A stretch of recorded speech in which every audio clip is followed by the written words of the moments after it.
Hi, I'm Andrew Armstrong and welcome to the Back Office Teardown Lab. This is one of those mornings when you just never know if you're going to be disturbed or not, so I'm just going to try to focus and get this done.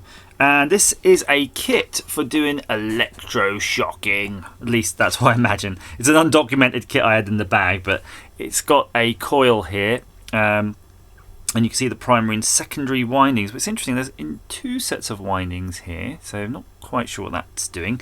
But then I don't really know much about the kits I build, you know, in terms of how functional. It's probably doing something by collapsing a voltage or something like. One of you electrical engineering students can tell me down below. But I just build them. I mean, I don't know about you, I just like to build the kits, see if they work. Maybe even if they don't work, I kind of probably don't really spend much time trying to fix them. It all just goes in the cupboard anyway. Soldering iron is on. That's always the essential part for these kits. Very hard to build without a soldering iron, funnily enough. Right, I'm just going to sort of solder these right now, get them out of the way, get them done. And when I say I'm just going to sort of solder them, I'm not actually going to sort of solder them, I'm just actually going to actually solder them. To get the old lingo sorted, don't I? I should be speaking better these days, but I do a lot of interaction in foreign countries and it affects the way you speak, believe it or not. It's the great vocabulary eliminator. So I basically speak, you know, pidgin now. That's my language. I speak pidgin English. Right. So the interesting thing is with the coil, you can see perhaps, and I'll zoom in a bit so you can see, there's two fat wires and two thin wires, and on the PCB here it looks like there's a common. Now it doesn't make any sense to mount them in like that. That would be crazy beans because, well, I don't know, I just think it's wrong. I think you're going to be having... In fact, look at the picture here. It's got two fat and two thin. So yeah, it would be wrong because you're just shorting out one coil effectively. So I guess these are a kind of instructions on there. Two fat wires, two thin wires. So we'll be doing that. But I'm going to do the coil last because it's the most fussy part and it's dingly dangly. I think it's going to need gluing down ultimately. So we'll just leave that alone. So we do have this component here. I don't know what that is. It's just a power... Yeah, it's just a transistor here. It says NPN. Again, no marking on the board of which pin's which, but it does have a metal part on the back. See this metallized part? I'm going to mount that to the heatsink. So of course it does have a nice heatsink. There. So let's do that, shall we? I mean, if you're doing this at home, I would always try to at least get the screw a little bit started before you screw it in, because it's a nightmare. And then you can try to solder them together, because it's one, a nightmare, and two, another kind of nightmare. So one's an alignment nightmare and two is a mechanical fixing nightmare. So okay, fiddling around. Get in your NPN hole.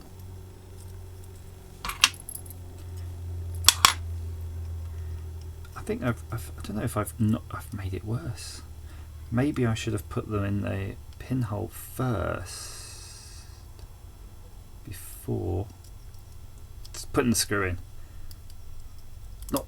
I'm talking nonsense, aren't I?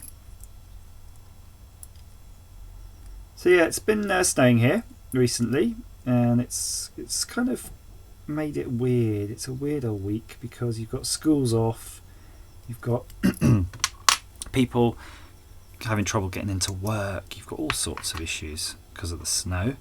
And it's really weird because we used to have way more snow than this, and now we can't handle the snow. It's not, we just don't have the means anymore, which is crazy. If you look at pictures from, like, I don't know, 1972 or something, when people were going to school, it would be like 6 foot of snow piled up. And now, just the lightest mist of snow, everyone's swerving off the road and crashing their cars into the hedge. So I'm just going to trim these down before I solder them. And I'm going to trim those. Oh, crikey. That's a good way of killing your side cutters, by the way. Try to avoid that if you can. do the screw up. And I suppose if you're very keen, you could put some of the old heat conducting stuff between the transistor and the heatsink, but I don't think you'll need it. I mean, I'm not really sure how long these things are meant to be on for. When we try them out, don't we? We just do a little, turn them on, they fizz for a bit, and we go, "Oh, that's scary," and we turn them off. But I wonder if these kits are ever used for some sort of real purpose, you know, like an industrial purpose. So that heatsink's necessary because it's going to be on all day long. What else were we doing today? Trying to do something in AutoCAD Fusion. Or is it Autodesk? Autodesk is the company. Autodesk Fusion 360. And that was not working out, unfortunately. The problem with these bloody CAD things, you're just trying to do something simple. And you have to have like such a good knowledge of it. And if you don't have the data in all the exact perfect way, because sometimes you'll bring in a project from somewhere else, it's hopeless. It's just absolutely hopeless. Right, now they've given us these. Not sure why. I suspect is the idea you've got these pins to wrap your stuff around. Or are these the pins for the output? You know what I mean? It's not quite right. I do like the idea though of trying to put in pins to wrap your wires through. But I'm a bit too lazy for that. So take your coil. Let's prepare it, shall we? You need 2 fat wires and 2 thin wires basically. So I'm going to bend this fat wire around to there. So you've got 2 side by side. And I'm going to bend the thin wires. And they both have to be in the middle. The middle contact's the same. So you're going to end up something kind of like that. Just a little bit pants the way I've done it. I'll just straighten those out. I suppose you could twist the middle pair. In fact, let's do that, shall we? Wires. I'm always scared of these because if you break the wire, you're kind of stuffed, aren't you? You've done yourself out of a kit if you do that. Like a right muppet. 1 in, 2 in, 3 in. And that's kind of how they must have intended it to go, because it's got that vibe where it's all just going in nicely. And before I do anything, I'm just going to get this cable tie. Let's see, how do we want to do this? Yeah, let's put it in down through here. Just like that. Just like that.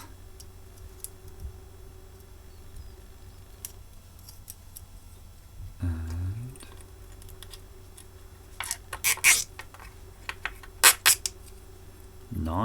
nice work. Though that is really fragile, by the way. Where those touch that wire, I'm going to have a look at that in a minute. Let's finish what we're doing. It's always good, sort of thing I'll tell the kids. Finish what you're doing, and then we'll revisit that. That looks pretty dodgy. Having trouble again. Cable tie action here. Just pulling that through. Giving us more room to get some bite on this.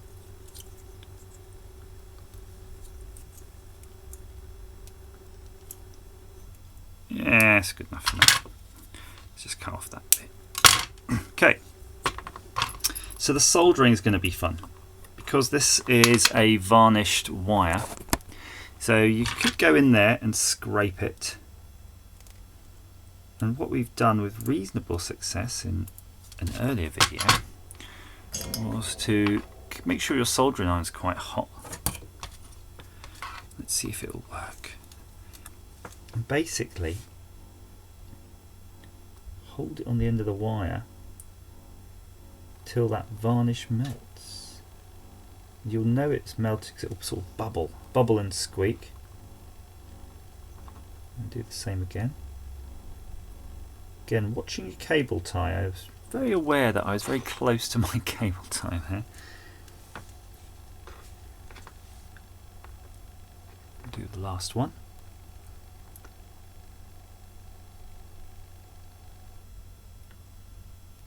You'll see when it's done it's weird. It'll bubble off the varnish and the solder will start to stick, but you'll also see when it hasn't done it too. Let's try that. You know what you can do if you want to back this up, make sure it's good. And this will work. This test is best really when your other components aren't in there, but you should be able to test for continuity between these. So you can see these two are good.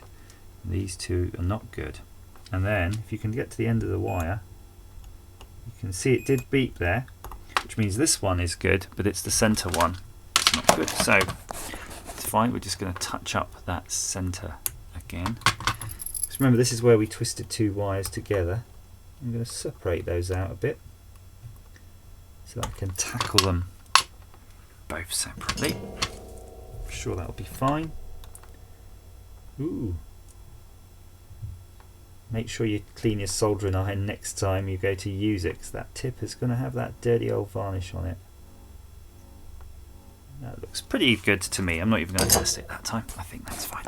So, if you look in the end, you can see these wires are affixed to some very tiny, teeny wires, which are the wires on the coil. So I'm just going to push that down. You can see someone's just touch them over with a soldering iron to make sure that they don't come a cropper, but we'll just be cautious with that.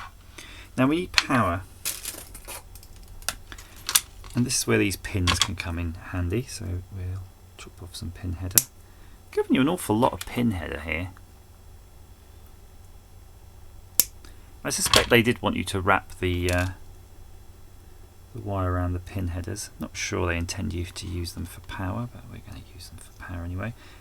It's hard to tell again all these things when you don't have any instructions at hand. We're not even sure what volts this thing will be, so we're going to just have to go with it. And again, not enough hands. I've got a bit of solder flopping in the air. I'm just going to tack these in if I can. Ow, ow, ow, ow! Before they melt into my fingers.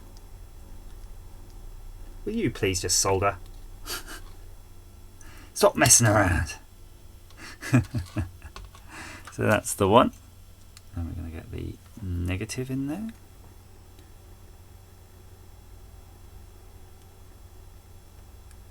Ow, yowzers. Oh, you muppet. When I removed my finger, the solder hadn't hardened, hadn't cooled, and the end of the pin header was jammed into my flesh, so it went with it. Let's hold it there a few moments while it burns. You'll know it's ready when your flesh is seared. Okay, that's what we want. I'm going to check the bench power supply. We're going to set it to something reasonable, like 6 volts. Output is off right now. Although it's got its own switch, which is neat. I'm going to turn off my soldering iron so I can hear when this deadly device is operating. Okay, so we're all hooked up. I'm going to adjust this wire so we can see what we're doing. Looks to me potentially like you've got something there that would work. I'm going to turn this on here, and I'm going to use the bench power supply on off. Okay, I can definitely hear high tension is going on here, so this is definitely active. So what I'm going to do now is put it onto its side, because I think that's the only way we're going to see something. And try. Remember last time I did this, I actually blew a dent out of the side of my my forceps. So be careful, you will get a big bang if you do it wrong. Should get some sort of test rig for this, like you had at school. Ooh, I can hear it. I can't see it right. I'm going to just turn up the volts. Okay, so the thing I'm noticing it's maxing out my current capability on my power supply, which is 2 amps. So before I run it anymore, nothing's getting hot, it's just as is. Now I don't know what the supply voltage should be. I'm actually surprised it's not already arcing. I don't really have anything to test this sort of voltage. I have to look into that really. How do you test something of such high voltage? Oh, that's it. No, why aren't we getting power? Looked perfect.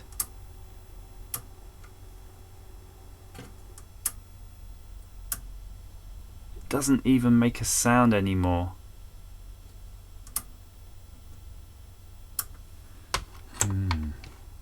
Definitely on.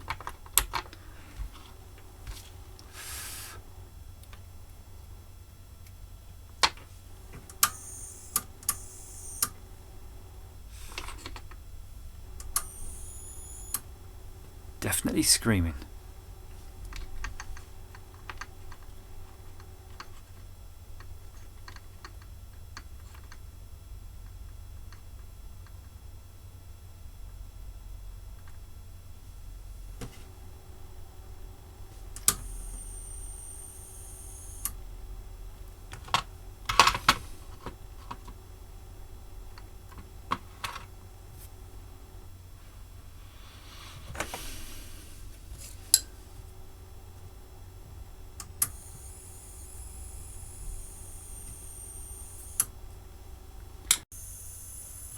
Okay, this is a test.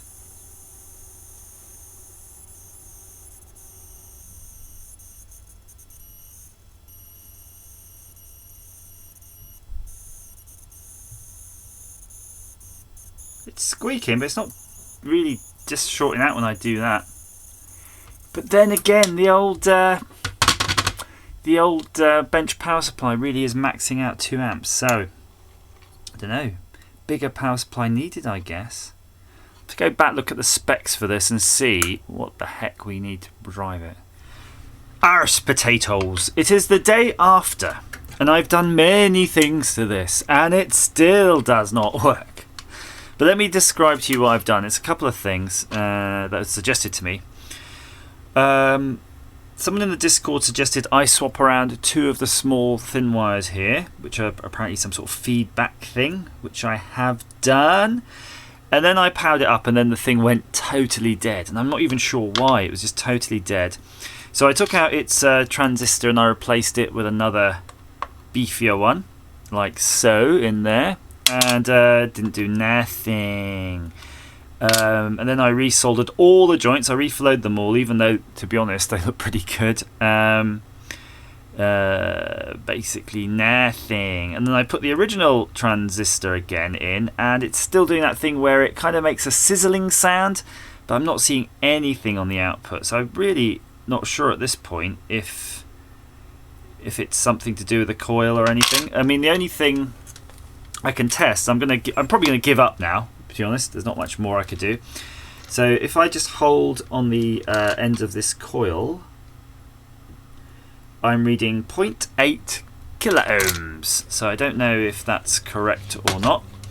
And then on the other 2 coils, I'm getting 0.3 ohms and 0.3 ohms, thereabouts. So no idea. So I can't really say if I can recommend this kit or not. I mean, it's quite fun just to assemble it, but yours might work where mine hasn't. Again, speaking to somebody who has been fettling with it, he basically says on his one he did get it working and it did require some fettling, but it's so little amount to fettle on it. I'm finding it hard to understand really what you could do. So I'm just checking the diode, 0.4. 0.7. I really don't know. I really don't know. So yeah, get one if you want a kit to practice on, and you get a lot of nice bits. I mean, to me, the whole thing was about £1 anyway, or something, so it's not really that big a deal. But it would be great if you get the little zzz going. As ever, thank you for watching. I couldn't quite let it lie without having a look to see how this worked, and this is pretty much the circuit.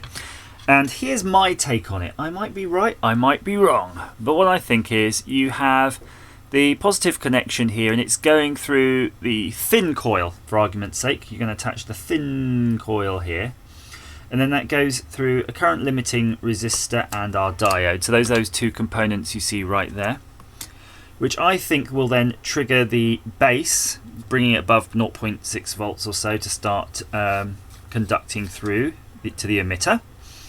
And once it starts conducting through, what happens is, so it starts switching power. This energizes this coil, which goes through there, which I think drops the current here, which brings this down, so then causes the transistor to oscillate. I think it's going to oscillate between these things. It sort of fluctuate between things, and it's the energizing and unenergizing of one or both of these coils against this secondary here, and this is where your zapper's connected. So I think this will just start oscillating. That's pretty much the idea, and that's why there's the power switch is actually in the emitter side here. So just when you open the power switch, it completely removes all of that from circuit. In terms of what's gone wrong here, I can't really tell. I suspect it could be many things, but it could be just the coil. It could be just something simple like that. I'm not sure about the direction of these windings, if that matters or not. So if you have one coil, let's say this is your, don't know, what do you call that bit of metal in the middle? Is it the armature? Anyway, so if you've got one thing that's wrapped around this way, yeah, I don't know if your feedback coil has to be wired up, you know, as if it's going with it like that, or if it's twisted and you're doing it against the grain. So there's just too little information here to sort of figure this out. One thing one could do is take the transistors and check them independently and things like that, but who knows? Well, that's the circuit anyway. If you want to have a go at home, you could probably build it yourself.